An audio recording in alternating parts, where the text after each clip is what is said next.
Order. I move that the question be now put. Honourable Ruth Dyson. Thank you, Mr Chairman. It's with considerable disappointment that I am speaking on this committee stage of Part 1 of the Environmental Protection Authority Bill, and I'm disappointed because this should have been a bill that every single member of this House, with the exception of ACT, would have supported. This was an opportunity for the Minister to make his mark on environmental protection in New Zealand, for him to stand up for the things that he pledged and promised up and down the country in the run-up to the last election and, in fact, the election before that, to put some reality to the farce of the Blue-Greens. He would have got the support of the House had he had a genuine piece of legislation that offered better environmental protection. But my colleague Brendan Birds, the Member of Parliament for Christchurch Central, was pretty generous. He said to the House just moments ago that the Minister does care about the environment, that he is passionate about it. That's pretty generous, but he just got rolled at Cabinet.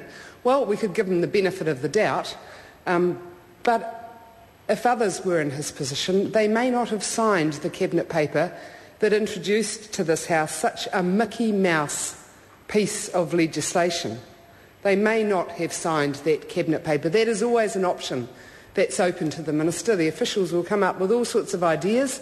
The Minister clearly knew he was going to get rolled had he put up a strong and comprehensive package of environmental protection, because that's not what his Cabinet colleagues want. So instead, he settled for this, frankly, embarrassing bit of legislation. We were hopeful that at the Select Committee there would have been some robust debate, that the Minister may have been able to gather some steel in his spine and offer some supplementary order papers which strengthened the provisions. That's not the case.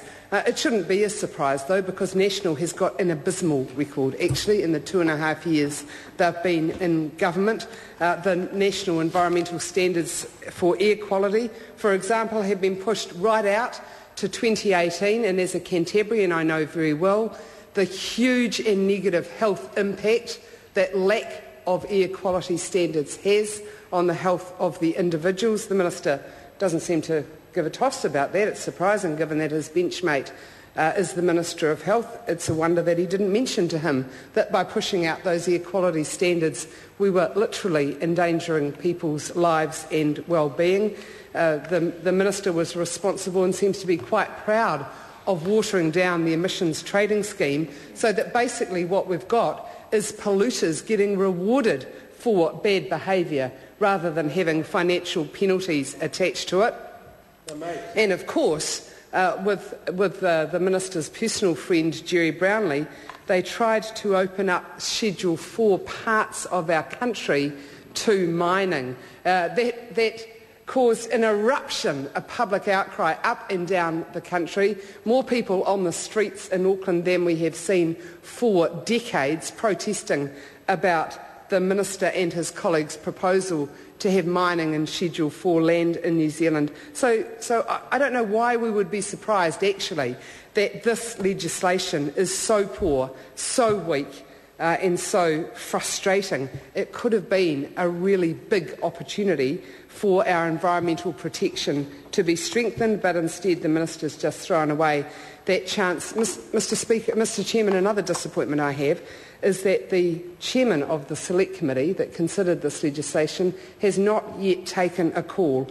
Now, if he's embarrassed about what has happened in the committee stages earlier in the day, then I wouldn't be surprised, actually. If I was him, I'd be furious.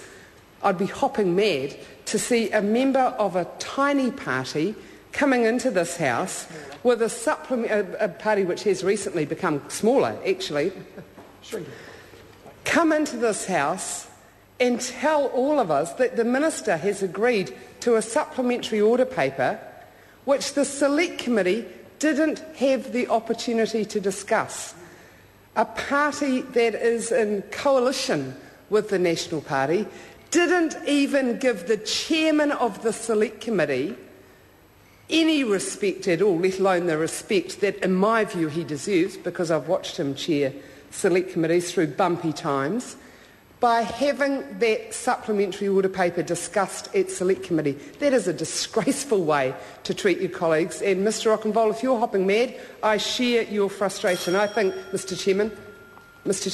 Honourable Ruth Dyson. Oh, thank you, Mr Chairman. I think that the Chairman of the Select Committee should share his frustration with the Minister. Now, to talk more specifically, though, about the supplementary order paper, which inserts a new clause 3A into Part 1, I'm gobsmacked that we now have introduced at this stage, with no proper parliamentary scrutiny, an absolutely brand new definition for the Environmental Protection Authority to have to respond to. This says that the EPA will have to recognise and respect the Crown's responsibility to take appropriate account of the Treaty of Waitangi. What does that mean? There is not a single piece of legislation in the New Zealand law that has those words used.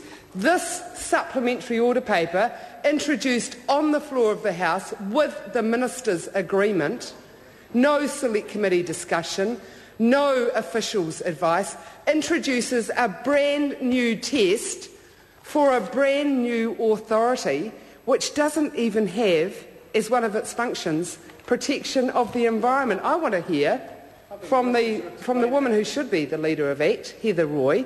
I want to hear from her what her party thinks about a brand new test coming in. What does take appropriate account of the Treaty of Waitangi mean, Minister? I challenge the Minister to take a call and put on record what those words mean. He's wrong again. He has not explained what those words mean, nor has the member who exposed to the House the knowledge that the Minister had already agreed to this shonky backroom deal, undermining not just the Chairman of the Select Committee, but actually the entire Select Committee process. It is not acceptable for a new test to be introduced in relation to the Treaty of Waitangi, particularly with a party that lambasted Labour when we were leading the government about our provisions in terms of recognition of the treaty. Mr Chairman, that's why I support my colleague Charles Chevelle's supplementary order paper. It is consistent with other legislation.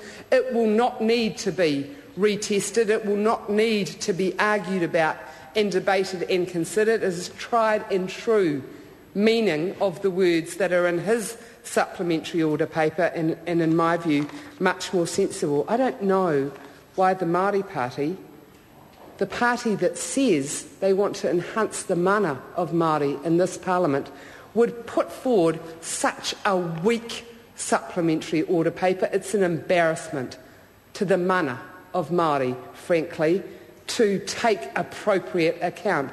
Is that what the founding document of our country has come to, with a party that says it enhances the mana of Māori? Take appropriate account. What does that mean, Mrs Katanei?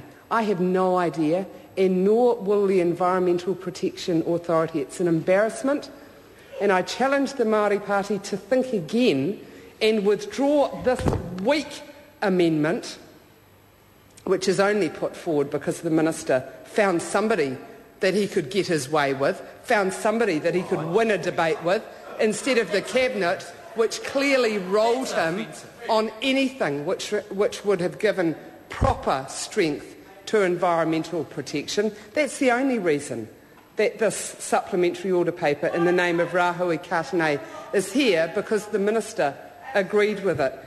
I challenge Mrs Katanei to withdraw that supplementary order paper and put the name of the Māori Party and its voting weight behind the supplementary order paper of Charles Chevelle. That is the proper way to recognise the treaty, particularly in an area as important as environmental considerations and process.